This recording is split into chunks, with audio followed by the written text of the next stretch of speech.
Mumbra railway दुर्घटना प्रकरणी मनसेचा आज धडक मोर्चा निघतोय। मनसेच्या मोर्चाच्या पार्श्वभूमीवर ठाणे स्टेशनमध्ये तगडा पोलीस बंदोबस्त ठेवण्यात आलाय। गावदेवी मैदान ते ठाणे रेल्वे स्थानकापर्यंत मनसे मोर्चा काढणार आहे।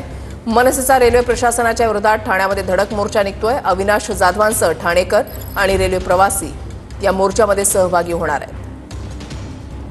हिरा डाकणे आमचे प्रतिनिधी आमच्या सोबत आहेत, अधिक माहिती जाणून घेणार आहोत। हिरा, धडक मोर्चाच्या पार्श्वभूमीवर कशा पद्धतीने तयारी करण्यात आली आहे?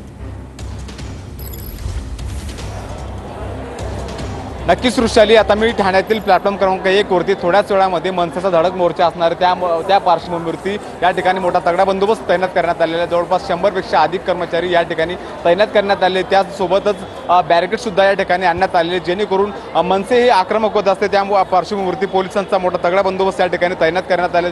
साध्या वेशातील पोलीस असतील किंवा गणवेशातील पोलीस असतील 100 पेक्षा जास्त त्या ठिकाणी तैनात करण्यात आलेले आहेत। सर, काय सांगाल, किती पोलीस तैनात करण्यात आलेले आहेत?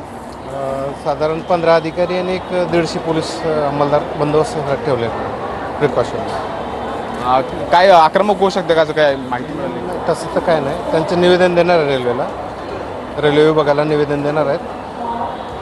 15 कर्मचारी 15 अधिकारी 150 कर्मचारी असा मोठा पोलीस बंदोबस्त त्या ठिकाणी असणार आहे। आणि ही मनसे आक्रमक होत असते, त्या पार्श्वभूमीवरती हा मोठा तगडा बंदोबस्त या ठिकाणी ठेवण्यात आलेला आहे। थोड्याच वेळात मोर्चाला सुरुवात होणार आहे आणि त्यामुळे हा बंदोबस्त त्या ठिकाणी वाढवण्यात आला आहे। वृषाली, नक्कीच धन्यवाद हिरा दिलेल्या सविस्तर माहितीसाठी।